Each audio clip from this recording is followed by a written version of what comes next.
Hello guys, আমি Deep and welcome back to my channel Deep exclusive. So এখন আমি এই ভিডিওতে কথা বলবো টপ 10 বলিউড মুভিকে নিয়ে এবং 2023-এর আমার ভালো লাগার সব থেকে সেরা 10টা সিনেমাকে নিয়ে।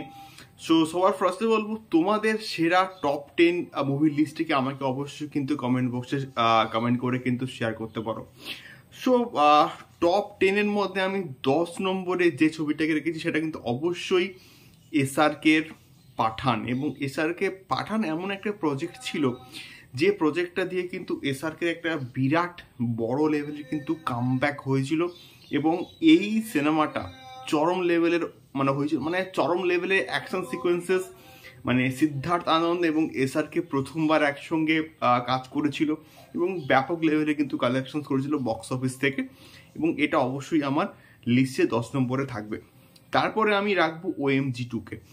এবং অক্ষয় কুমারের হয়তো OMG 2 বক্স অফিস থেকে সেই লেভেলে কালেকশন করতে পারেনি, যতটা সেটা ডিজার্ভ করে, কিন্তু এই ছবিটা একটা আলাদাই লেভেলে কিন্তু হয়েছিল এবং আলাদাই লেভেল কিন্তু একটা মেসেজ কিন্তু দিয়েছিল। এবং সেখানে পঙ্কজ ত্রিপাঠী এবং অক্ষয় কুমারের পারফরমেন্স জাস্ট চরম লেভেলের কিন্তু ছিল এবং এই সিনেমাটা অবশ্যই আমার লিস্টে থাকবে এবং এটা অবশ্যই তোমরা কিন্তু সময় পেলে অবশ্যই কিন্তু দেখো এবং এটা কিন্তু অলরেডি কিন্তু অ্যাভেলেবেল আছে OTT-তে।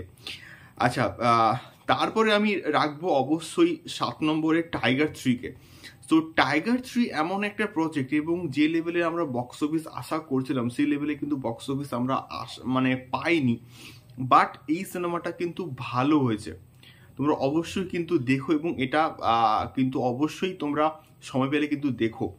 তারপরে আমি রাখবো শ্যাম বাহাদুরকে, এবং শ্যাম বাহাদুর এবং অ্যানিমেল একসঙ্গে কিন্তু রিলিজ করেছিল 1st of December, এবং শ্যাম বাহাদুরে ভিকি কৌশলের যে পারফরমেন্স ছিল জাস্ট নেক্সট লেভেলে ছিল এবং সেই যে চরিত্রটা শ্যাম বাহাদুর এবং তার মধ্যে কিন্তু ভিকি কৌশল যেন ঢুকে গেছিল।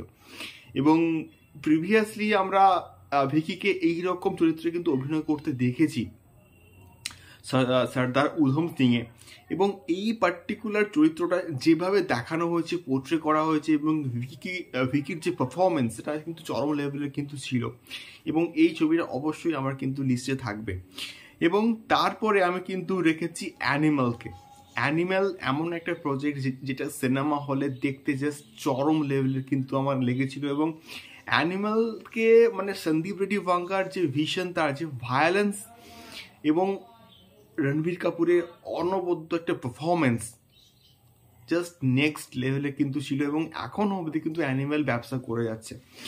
অবশ্যই তোমরা কিন্তু অ্যানিম্যালটা দেখো এবং অ্যানিম্যাল হয়তো একটু বেশি ভায়োলেন্সের জন্য কিন্তু সার্টিফিকেট পেয়েছে, বাট এই সিনেমাটা ভালো হয়েছে এবং এই সিনেমাটা অবশ্যই আমার কিন্তু লিস্টে থাকবেই থাকবে। এবং তারপরে আমি রাখবো অবশ্যই ডাঙ্কিকে। ডাঙ্কি এমন একটা প্রজেক্ট এবং ডাঙ্কি হয়তো সেই রাজকুমার হিরানির যে এরাটা সে যে সমস্ত প্রজেক্ট বানিয়েছে সেই লেভেলের কিন্তু হয়নি, বাট ডাঙ্কি কিন্তু অডিয়েন্সের মধ্যে একটা ছাপ ছেড়ে গেছে, এটাকে কিন্তু বস মানতেই হবে।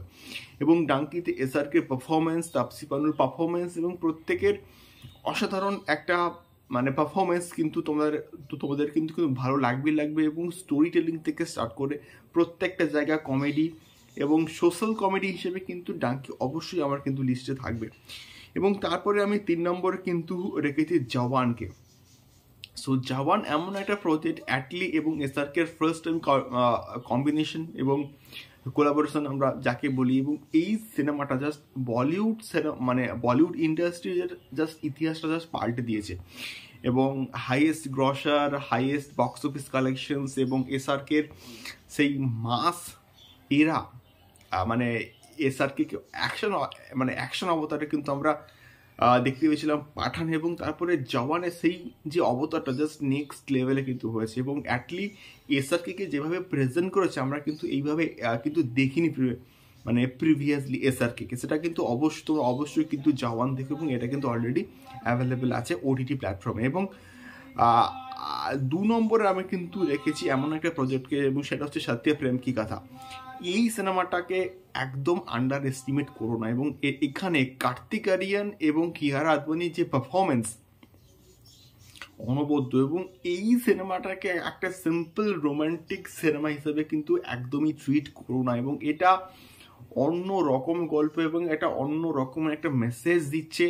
এবং এই সিনেমাটার লাস্টে এন্ডিংটা তোমাদের জাস্ট মেন্টালিটি, তোমাদের মানসিক চিন্তা ভাবনা কিন্তু জাস্ট পাল্টে দেবে। এটা আমি কিন্তু গ্যারান্টি দিয়ে কিন্তু বলতেই পারি বন্ধুরা, তোমরা অবশ্যই এই সিনেমাটা দেখো, বাওয়াল অবশ্যই দেখো। এবং সবার ফার্স্টে যাকে নিয়ে কথা বলবো সেটা অবশ্যই 12th ফেল, অবশ্যই 12th ফিল্ম। এবং এখানে বিক্রান্ত মাসির যে পারফরমেন্স, অনবদ্য পারফরমেন্স, জাস্ট চরম লেভেলের কিন্তু হয়েছে। এবং তার যে জার্নিটা, তার মানে এই সিনেমাটা মানে অবশ্যই এটা অস্কারে গেছে, এবং আমি চাই এটা অস্কার পাক, এটা অস্কার পাক। এবং এই সিনেমাটা বস সেই লেভেলের কিন্তু হয়েছে, এবং এটা রিসেন্ট টাইমে কিন্তু ডিজনি প্লাস হটস্টারে কিন্তু অ্যাভেলেবেল হয়ে গেছে। এবং তোমরা যারা এখন অবধি দেখো, যারা প্লিজ 12th ফেল কিন্তু অবশ্যই দেখো। এবং এটা 2023-এর one of the best movie কিন্তু হয়েছে বস, আমার কিন্তু ব্যাপক লেগেছে। এবং এই সিনেমাটাকে 1 নম্বরে রাখতে আমি কিন্তু একদমই করে কিছু ভাবিনি যে এটাকে কেন আমি 1 নম্বরে রাখলাম। এবং এই সিনেমাটা আনএক্সপেক্টেডলি কিন্তু বক্স অফিসে চূড়ান্ত লেভেলে কিন্তু বক্স অফিস জাস্ট কালেকশনস করেছে, এটা অসম্ভব ভালো হয়েছে। তোমরা কিন্তু অবশ্যই দেখো। এবং এই যে 10টা আমি কিন্তু খুব কষ্ট করে কম্প্যাক্ট করে অনেক বেছে বেছে কিন্তু বানিয়েছি, এবং এর বাইরেও কিন্তু আরও অনেক প্রজেক্ট আছে যেগুলো সত্যি বলতে ভালো হয়েছে এবং ভালো মানের প্রজেক্ট হয়েছে, এবং সেগুলো কিন্তু তোমরা দেখতে পারো। এবং তার মধ্যে আমি বলবো মিসেস চ্যাটার্জি ভার্সেস নরওয়ে আছে, জোরাম আছে, এবং রিসেন্টলি রিলিজ হওয়া, এবং আরও এরকম প্রচুর ভালো ভালো কিন্তু প্রজেক্ট আছে যেগুলো কিন্তু সত্যি বলতে মানে হয়তো মানে অডিয়েন্সরা হয়তো অতটাও দেখেনি, এবং আন্ডার কিন্তু হয়ে আছে, মানে হয়ে থেকে যাবে। কিন্তু অডিয়েন্স যখন এই পার্টিকুলার প্রজেক্টগুলো দেখবে না, তো ওদের কিন্তু একটা অন্যরকম জার্নি কিন্তু পাবে। এবং এছাড়াও ডিরেক্ট ওটিটি প্ল্যাটফর্মে কিন্তু আরও অনেক অনেক প্রজেক্ট কিন্তু মুক্তি পেয়েছে, যেগুলো সত্যি বলতে খুব ভালো হয়েছে এবং প্রচণ্ড মানে অ্যাপ্রিসিয়েট করার মতো কিন্তু প্রজেক্ট হয়েছে, যেগুলো তোমরা দেখলে অবশ্যই কিন্তু ভাল লাগবে। এবং আমি এই সবকটা সিনেমার মধ্যে আমি অবশ্যই রেকমেন্ড করবো, তো তোমরা অবশ্যই অ্যাটলিস্ট বাওয়াল দেখো, অ্যাটলিস্ট 12th ফেল দেখো, অ্যাটলিস্ট শ্যাম বাহাদুর দেখো, এবং অ্যাটলিস্ট সত্য প্রেম কি কথা দেখো। এই কটা সিনেমা তোমরা অবশ্যই কিন্তু দেখো সময় পেলে। তোমাদের যে মেন্টালিটি, মানসিক ধারণা, তোমরা একটা অন্যরকম কিন্তু জার্নিতে কিন্তু যাবে এই পার্টিকুলার সিনেমাগুলো দেখার পরে। এটা আমার টপ 10 মুভি লিস্ট 2023-এর, এবং তোমাদের টপ 10 কি আমাকে অবশ্যই কিন্তু কমেন্ট করে শেয়ার করতে পারো। এখনকার ভিডিওটা এই অবধি, দেখা হচ্ছে পরবর্তী ভিডিওতে, টাটা।